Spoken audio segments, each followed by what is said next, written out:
وَلَقَدْ زَيَّنَّا السَّمَاءَ الدُّنْيَا بِمَصَابِيحَ وَجَعَلْنَاهَا رُجُومًا لِّلشَّيَاطِينِ وَأَعْتَدْنَا لَهُمْ عَذَابَ السَّعِيرِ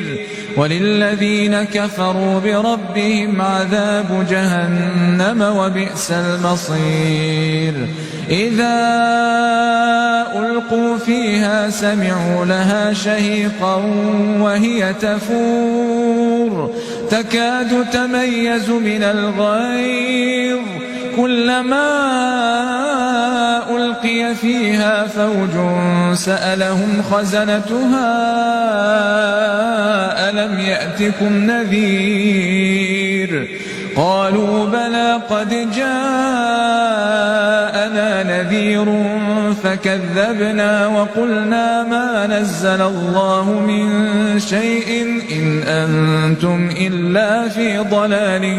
كَبِيرٍ وَقَالُوا لَوْ كُنَّا نَسْمَعُ أَوْ نَعْقِلُ مَا كُنَّا فِي أَصْحَابِ السَّعِيرِ فاعترفوا بذنبهم فسحقا لأصحاب السعير إن الذين يخشون ربهم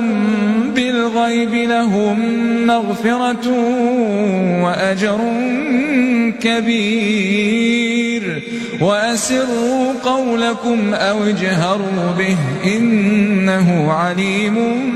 بذات الصدور ألا يعلم من خلق وهو اللطيف الخبير.